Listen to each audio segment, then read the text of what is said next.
Alors, bonjour tout le monde. Bienvenue à cette septième séance du Conseil d'arrondissement de Fleurimont, notre dernière avant la période estivale. Nous sommes le 8 juillet 2024 en direct de la salle du Parvis. Je suis Joanie Belrose, la présidente, et accompagnée par les membres du Conseil d'arrondissement élus, Madame Danielle Berthold, Madame Hélène Dauphiné, Madame Laure Letartre-Lavoie, aussi à mes côtés, le directeur de l'arrondissement de Fleurimont, Monsieur André Blais. Et oui, on a une petite future politicienne avec nous aussi. Alors, la séance est officiellement ouverte. On débute avec l'adoption de l'ordre du jour. Il n'y a pas d'ajout ou de retrait aujourd'hui. Lecture et adoption du procès verbal numéro 6 du 10 juin 2024. Est-ce que ça vous convenait? Oui. Oui. Super. Pour le comité consultatif d'urbanisme, le dépôt du procès verbal du 27 mai 2024. Tout est beau. Excellent. Et nous sommes rendus à la période de questions des personnes présentes. Nous sommes les personnes qui souhaitent s'exprimer, je vais aller, ou peut-être André ira vous porter le micro pour qu'on vous entende bien avec l'enregistrement, parce que tout est enregistré. Donc, simplement mentionner, vous pouvez lever la main si vous avez une question, mentionner votre nom, si vous êtes vous représentez un organisme, une entreprise, le nommer aussi. Puis, pour bien nous situer, le nom du district ou de la rue d'où vous provenez. Si jamais on n'a pas la réponse à votre question aujourd'hui, on s'assurera de faire un suivi avec vous par la suite. C'est pour ça qu'on a inscrit, on vous demande toujours d'inscrire vos coordonnées à l'entrée. Alors voilà, on peut débuter tout de suite avec Monsieur Tigre-Lapin. Merci. Bonjour. Bonjour. Ça fait bizarre de parler comme ça. Ma question s'adresse à Mme Laure Letartre-Lavoie. Mardi passé, je suis allé à l'hôtel de ville. J'ai posé la question à savoir pourquoi Mme la mairesse vous a nommé présidente du conseil exécutif alors qu'elle savait très bien que vous partiez en congé de maternité. Le problème, ce n'est pas votre nomination ou vos qualités, ça n'a rien à voir avec ça. Le poste de présidente du conseil exécutif, c'est un poste central, c'est un poste important. Il y a des négociations à l'heure actuelle qui commencent à se dérouler avec les gens de la STS. Et puis, vous êtes supposé donner une direction à ces négociations-là, c'est-à-dire les limites, vous êtes supposé participer à ça, mais vous n'êtes pas là. Moi, je voudrais savoir pourquoi vous avez été nommé là, alors que vous n'êtes pas en mesure de siéger. Merci beaucoup. Merci beaucoup, M. C. Sachez qu'à l'Hôtel de Ville, comme tout milieu de travail, on prône une conciliation travail et famille. Donc, C'est pas de ça que je parle. Non, je sais, mais vous pouvez être assuré que, vous savez, les nominations sont faites par Mme la mairesse. Puis ensuite, quand il y a des absences, comme ça a été le cas, il y a toujours des remplaçants. Pour le comité exécutif, c'est Mme Fernanda Luz qui a assuré le rôle de présidente du comité exécutif. Puis pour ce qui est de présidente de la STS, c'est Mme Catherine Boileau. Donc, le suivi est fait, puis ceux qui remplacent, qui ont la nomination, mais assurent la présidence avec brio. C'est pareil pendant que les autres la remplacent. Je ne sais pas si vous voulez ajouter quelque chose, Mme Letartre-Lavoie. Ben, je pense que vous dites des choses sans savoir nécessairement parce que je suis de retour. Alors, j'ai posé une question. Laissez répondre, s'il vous plaît. C'est ça. Donc, puis comme Mme Belrose a dit, j'ai été remplacée dans les séances que j'ai manquées. Donc, pour moi, il n'y a pas de... C'est pas moi qui peux vous dire les raisons pour lesquelles la mairesse m'a nommée. Mais tous les suivis de dossiers ont été bien assumés le temps que j'ai été absente, le peu de temps que j'ai. Je me demandais s'il y avait le salaire en plus. Non, c'est ça, je pense que quand on... j'ai pas je suis pas bien placée pour répondre à cette question-là, mais en général, quand que la personne qui assume le rôle, exemple, pendant que Mme Baudin était en arrêt maladie, c'est quelqu'un d'autre la personne qui présidait avait le salaire de la présidence. La différence. Puis, OK, merci. les rôles, les responsabilités viennent avec. Je ne comprends pas qu'on m'ait pas répondu mardi dernier. Merci beaucoup. Merci beaucoup. Est-ce que quelqu'un d'autre voulait s'exprimer aujourd'hui? Oui, monsieur à l'arrière.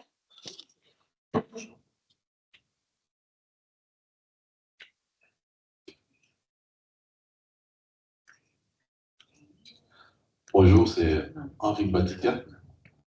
Ma question, c'est, je voudrais savoir à quel moment les travaux ici vont prendre fin, parce que ça crée un bouchon terrible. Est-ce qu'il y a un délai pour que ce travail... Pardon? Sur la garde?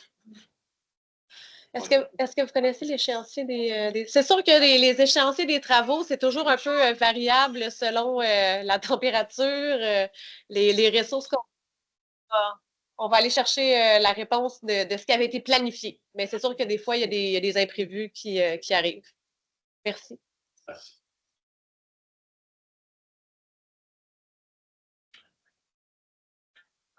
Tu peux répondre.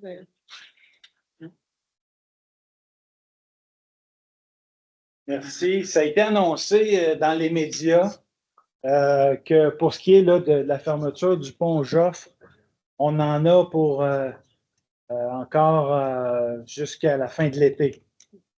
Donc, c'est sûr qu'il faut prendre notre mal en patience, évidemment. Il y a il y a des détours qui sont prévus, soit sur King, Portland, ou sinon via le prolongement de la 410 en circulant sur Queen, notamment. Donc, on a encore pour quelques semaines, là, sinon plus. Ça va dépendre aussi comment vont les travaux en fonction de la température. Merci. Est-ce qu'il y avait quelqu'un d'autre qui voulait intervenir ce matin au conseil? Non? Parfait. Alors, c'est ce qui clôt la période de questions. Pour les prochains points qui ont trait au comité consultatif d'urbanisme, je cède la parole à Mme Berthold, la présidente du CCU de l'arrondissement de Fleurimont. Merci, Mme Belrose, et je serai accompagnée du directeur de l'arrondissement pour les recommandations.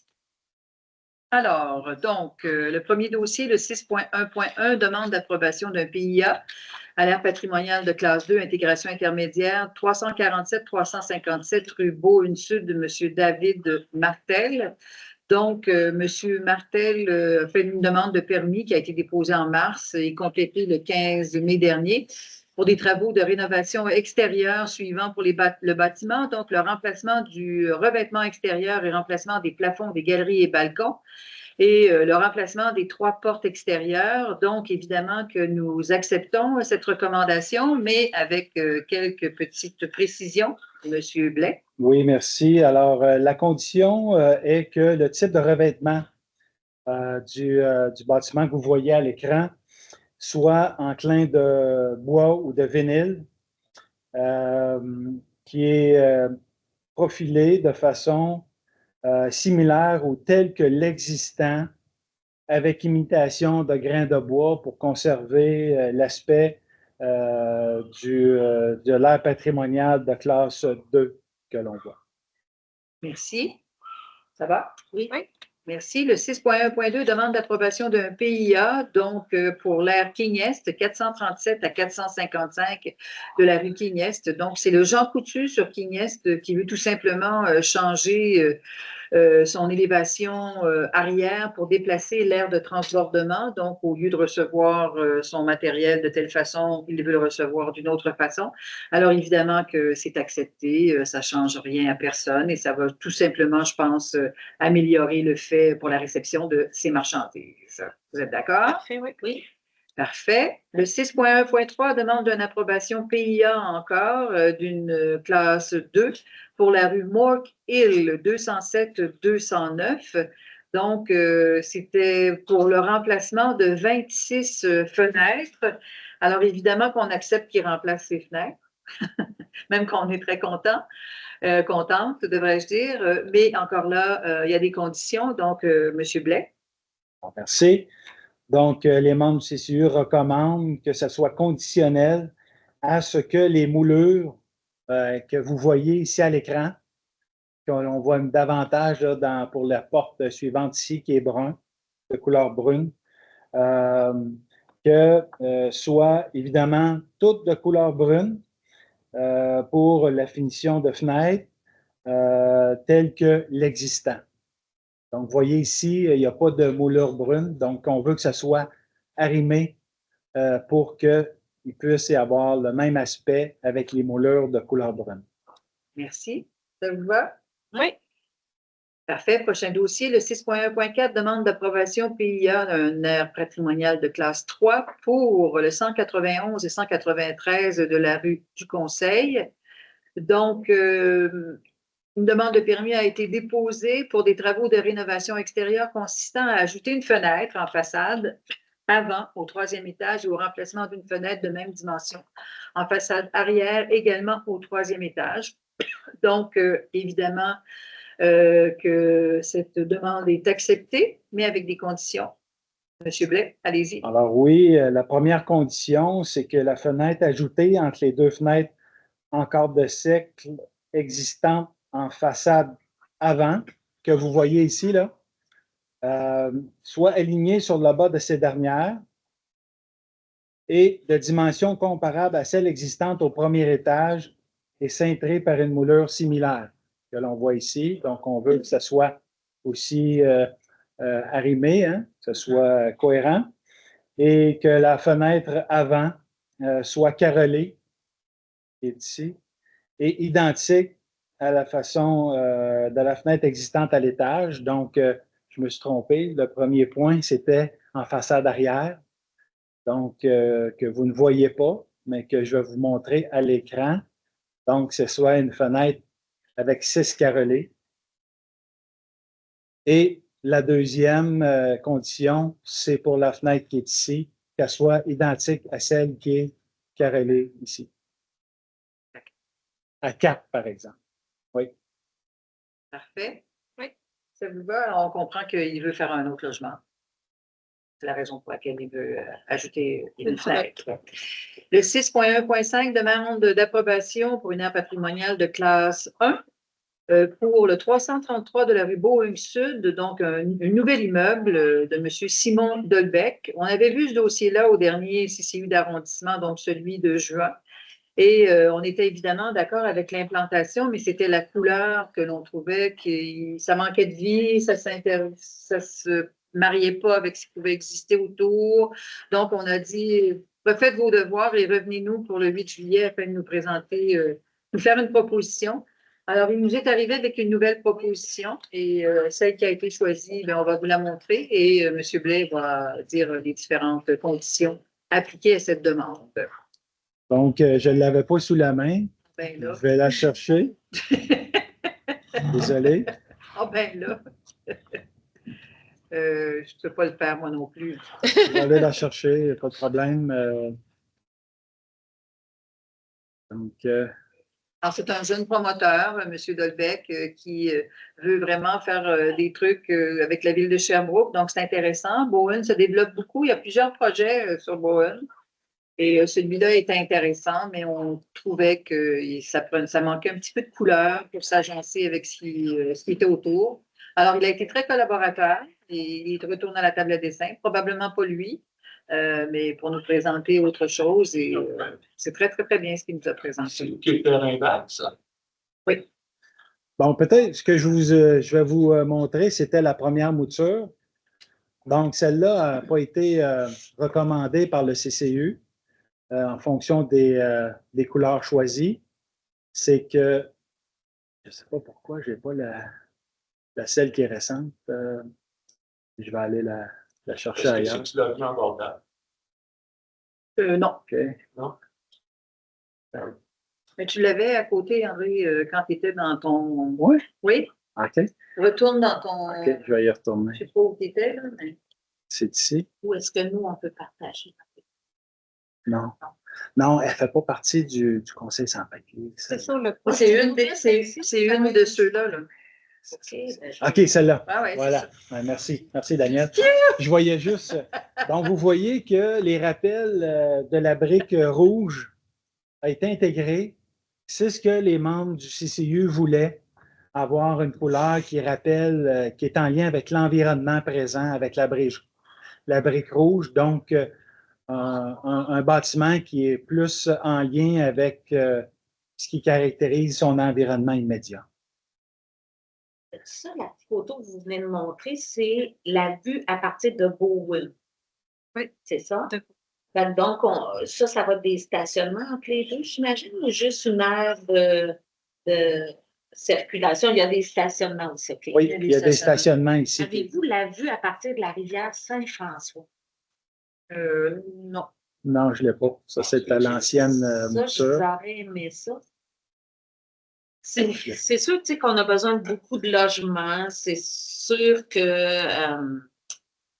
mais moi, j'ai peur que ça fasse un espèce de gros mur parce qu'il est très près de la rue, là. Il est très près de la rue, là, quand on va être du côté de la rivière. En tout cas, C'est ça de réunion, madame. C'est un terrain, oui, dans la zone 0-20 ans qui est inondable, mais avec des mesures de fondation appropriées. Ça respecte, dans le fond, les règlements à ce niveau-là. J'ai un autre ici, plan.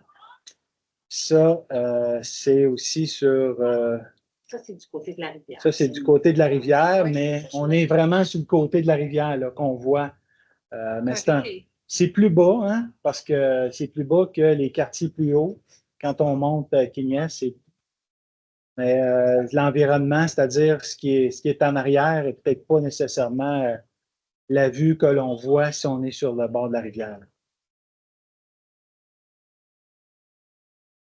En tout cas, pour moi, ça va être un test maintenant. Mais j'ai peur que ça soit très massif. Mais est-ce qu'on a dû lui accorder des dérogations quelconques? Non. Non? OK. Bon. Il respecte le zonage. C'est un PIA. Ouais. OK.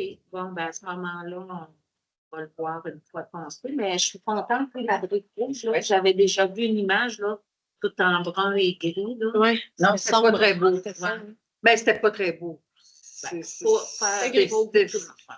s'intégrait. C'est ça, ça s'intégrait moins bien. Ça vous va pour ça? Oui. Et le dernier, donc 6.1.6, demande d'approbation de classe 1 pour le 221-227 rue Quignest. Donc, M. Raphaël Plamondon. M. Plamondon demandait pour l'agrandissement du bâtiment principal situé à cette adresse par l'ajout de 18 unités de logement. Et le deuxième bâtiment principal qui est actuellement construit sur le terrain fera l'objet. On l'a retiré, c'est vrai. Excusez-moi. Ben, donc, il va nous revenir parce que dans l'autre CCU du mois de juin, on avait demandé des précisions, de nous revenir avec ce de quoi aurait pu avoir l'air le mur de briques donnant sur King et on n'a pas eu de suivi du dossier, donc on l'a retiré. Je m'excuse. Donc, c'est terminé pour moi, madame. Le dossier est retiré. Oui. OK. Il va revenir. Je pensais C'est vous, quand vous avez fait votre adoption de l'autre jour. J'ai dit, il n'y a pas d'ajout, pas de retrait. On l'aurait été, je dirais. Correct. Personne ne m'a répondu. On était occupés. Oui. Ça va. On est rendu au point 8.1.1 pour adoption requête en circulation. Alors, ce sont... on a deux propositions, la Prince Rupert et puis Saint-François. Est-ce que Mme Letartre-Lavoie, vous voulez commenter comme c'est dans votre article? C'est une rue dans mon article pour Prince Rupert. C'est une rue dans le quartier du bureau. Donc, il y a beaucoup d'enfants qui passent là pour aller à l'école Marie-Reine. Ça fait longtemps qu'il y avait des demandes pour sécuriser cette rue-là, qui mène toujours par le bureau, mais aussi pour les enfants qui passent pour l'école Marie-Reine. Donc, il va y avoir un corridor de marche de 1,5 mètres de largeur. Il va y avoir des bandes de passage piétons dans la rue principale avec la section de la rue Walsh qui mène au parc bureau. Il va y avoir aussi une interruption de stationnement de 7 à 17 heures du lundi au vendredi de septembre à juin tout côté nord de la rue principale entre Walsh et Delaware. Puis, il va y avoir la campagne de sensibilisation pour la réduction du fil. Donc, ça veut dire les pancartes en 40 et le volant au milieu de la rue qui est déjà installé. L'autre demande pour la sécurité routière, c'est sur la rue Saint-François-Sud. Donc, à l'approche de la rue Jubilé, ce qui est un peu particulier, c'est qu'il y a un bout qui est à sens unique, puis à partir de Jubilé, il y a deux côtés. Donc, ça peut être mélangeant pour les citoyens. Il y a des dangers, là, il y a des presque accidents qui arrivent fréquemment. Donc, ils vont remplacer le panneau d'arrêt par un panneau de céder le passage à l'approche sud à l'intersection de la rue Jubilé.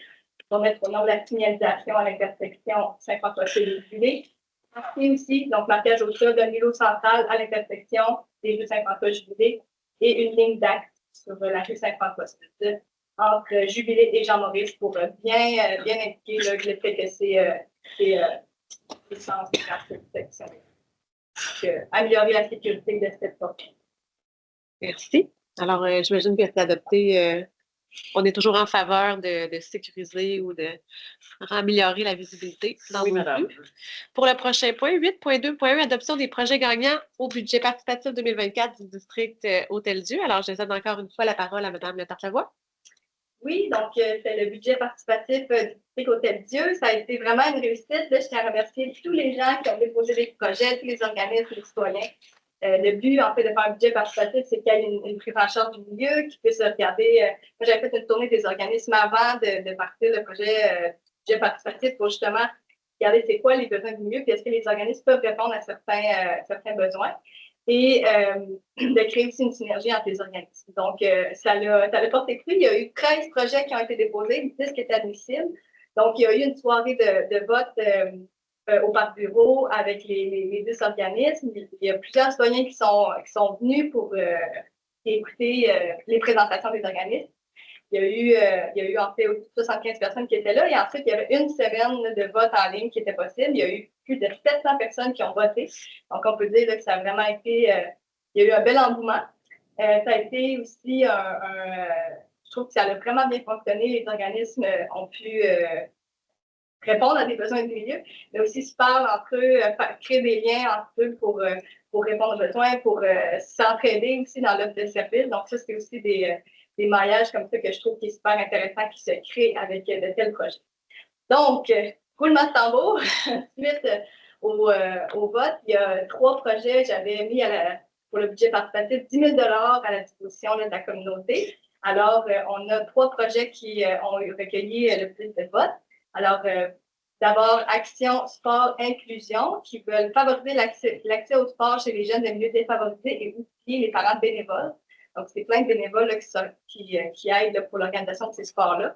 Donc, c'est de pouvoir créer aussi cet accompagnement-là avec les coachs bénévoles, les parents, les jeunes. Ça fait des bons réseautage. Ça aide aussi pour les jeunes à développer une meilleure estime d'eux. Ça aide au niveau de la persévérance scolaire. Ça leur fait tisser des liens, évidemment, là, avec d'autres jeunes, des parents de différents milieux. Ça favorise l'inclusion sociale et c'est complètement gratuit. Donc, c'est 3 500 $ pour ce projet. Ensuite, il y a la chaudronnerie de l'esprit qui proposait un aménagement comestible et éducatif, donc en 2 phases. Quand on se promène sur la Bowen, puis on est devant la chaudronnerie, là, il y a une pente assez abrupte en bordure de rue.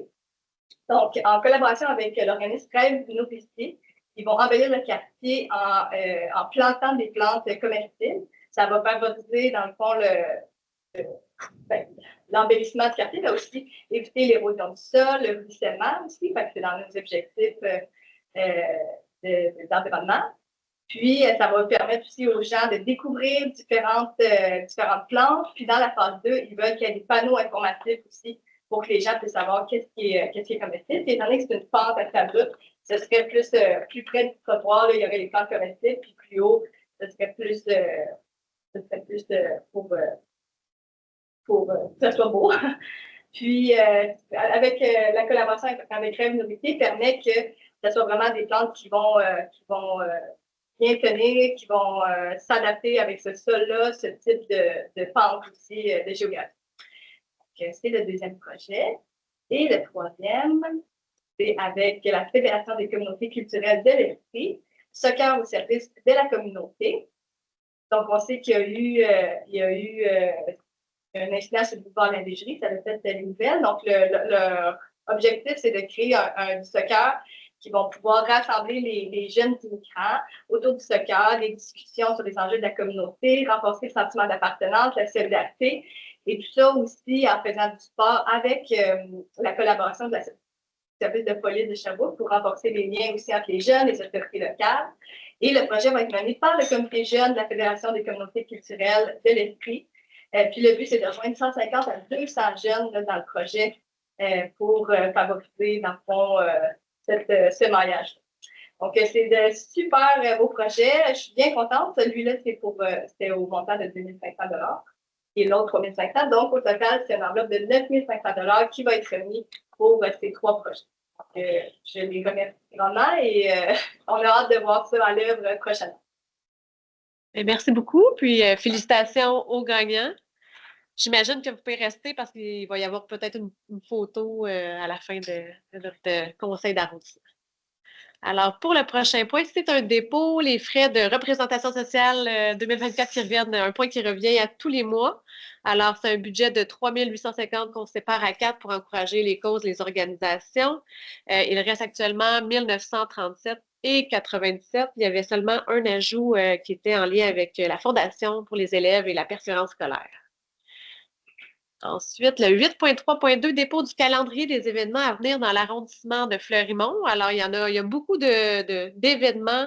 Bon, là, dans le calendrier qui est proposé, il y a eu l'ajout d'événements au Parc Jean-Cartier, au Théâtre Granada, donc tous les concerts de la Cité et festivals grand public.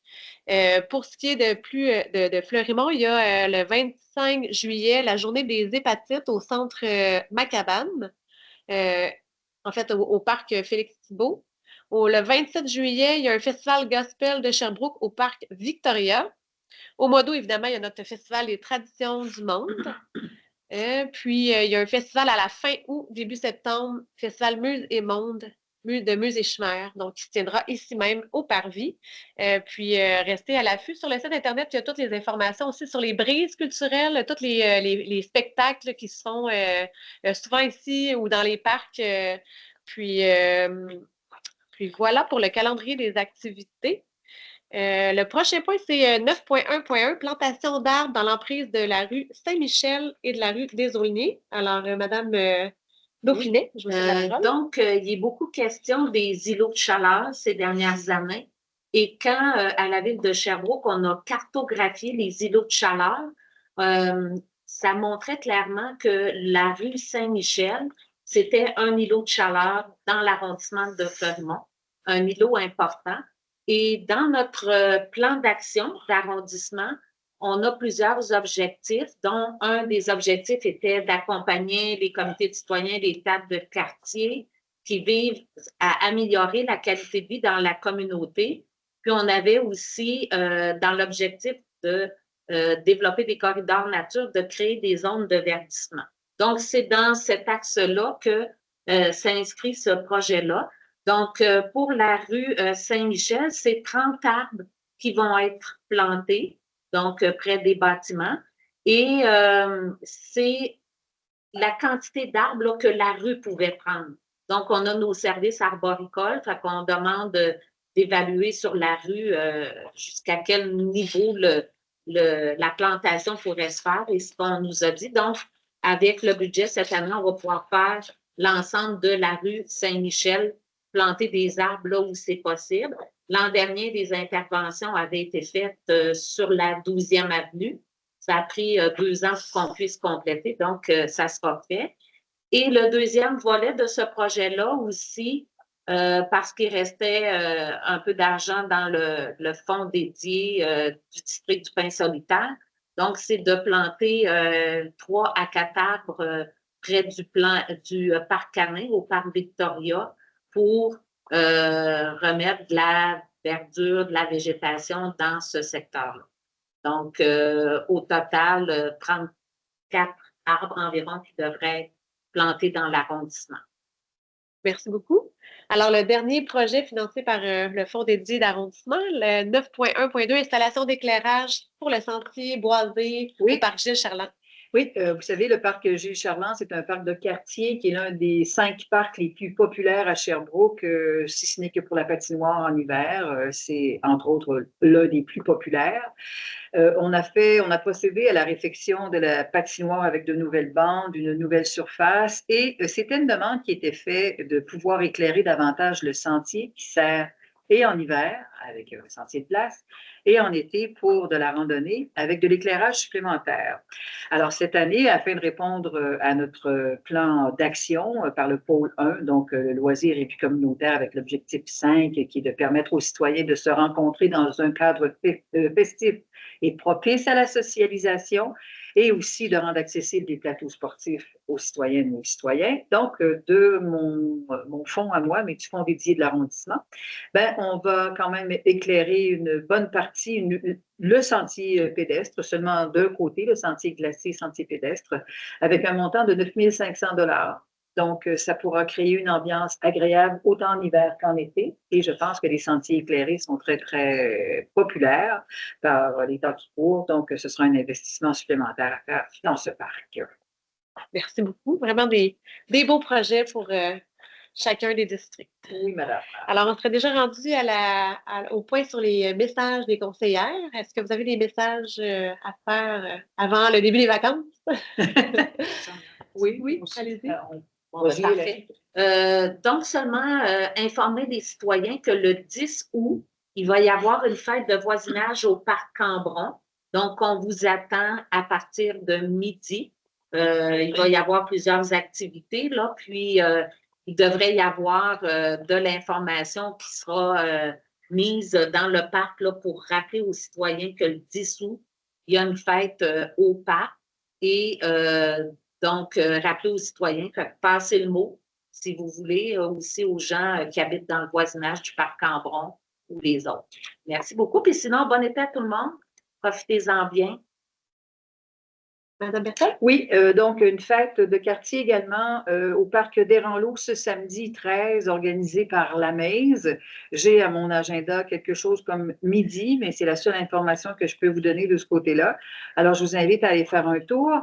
Aussi, j'aimerais profiter de cette plateforme pour sensibiliser un peu, non pas les citoyens et citoyennes, mais la ville de Sherbrooke dans sa politique d'entretien ou de je sais pas, d'espace vert, dans le sens où, bon, on a la problématique du mois de mai, où on laisse pousser nos terre-pleins, l'herbe dans les parcs. Eh bien, des fois, l'herbe dans les parcs n'est pas coupée. Donc, ça entraîne d'autres problèmes parce qu'on veut que, c'est exemple, je prends l'exemple du parc Gilles Charland où on a décidé de laisser pousser l'herbe et qui était un très beau parc avec de très beaux arbres. Maintenant, les citoyens et citoyennes ne peuvent pas en profiter parce que l'herbe est trop longue, donc il y a des tiques, il y a plein de choses. Donc, c'est un espace qui est perdu. Et on parlait tout à l'heure de zones, des îlots de chaleur. Ben, ces gens-là ne peuvent pas en profiter. Alors, je pense que je nous inviterais collectivement en tant que politiciennes et politiciens, de même qu'avec les services de la ville, à voir comment on pourrait trouver une solution à ça pour faire en sorte que, oui, c'est correct de laisser pousser l'herbe au mois de mai, sauf que quand on vient pour la couper, ben, on brise la machinerie parce que c'est trop long. Quand on la coupe, ça traîne dans les différents espaces. Et après ça, ben, on donne des contraventions aux gens qui, eux, laissent pousser l'herbe et des plantes sur leur terrain en façade. Donc, on n'est pas cohérent dans notre réglementation. Donc, il faudrait peut-être regarder de ce côté-là, qu'est-ce qu'on pourrait faire. Sur ce, je vous souhaite un bel été. Profitez-en au maximum, puis on se retrouve à la fin du mois d'août pour notre CCA, le CCU d'arrondissement et le CA d'arrondissement. Bon été. Madame Le Tarte-Lavoie, avez-vous un message? Je peux peut-être seulement souhaiter un bel été à toutes les citoyens et citoyennes. Profiter peut-être pour regarder si vous voulez vous rassembler entre voisins et organiser une fête de voisinage. Il y a un programme à la ville qui vous permet de fermer la rue, d'avoir un petit montant d'argent aussi pour organiser le tout. Donc, ça peut être un bon moment pour en profiter et faire des liens avec vos voisins et voisines. Bonne été à tout le monde. Merci beaucoup. Moi, je voulais simplement vous rappeler qu'en ce moment, il y a deux grandes démarches de consultation citoyenne. Il y a Sherbrooke au service de ces quartiers. On a chacun reçu un petit pamphlet, en fait, nous menant à un lien pour un sondage qui est porté par Léger, la firme. Puis, il y a aussi, ça, c'est vraiment consulter les gens sur les services de proximité, donc votre satisfaction. La deuxième consultation, c'est sur le plan d'urbanisme à la ville de Sherbrooke, qui est vraiment une démarche là, pour se doter d'une planification pour le développement de notre ville. Puis, il y a différents outils, une boîte à idées, des trousses de participation si vous voulez faire des participations de groupe. Puis moi, je voulais simplement vous dire que si jamais vous n'avez pas ou vous connaissez quelqu'un qui n'a pas accès à Internet ou à une imprimante, ben, les bureaux d'arrondissement servent aussi de lien. On peut, dans le bureau d'arrondissement, imprimer les trousses de participation, par exemple, ou accompagner, vous aider pour répondre à un sondage. Donc, n'hésitez pas à faire appel à nous, à l'arrondissement, pour ça. Sinon, ben, au plaisir de vous croiser dans les différents événements et fêtes tout au long de l'été. Nous, on se reverra le 26 août à 17h, l'heure habituelle de nos conseils d'arrondissement de Fleurimont. Donc, bon été.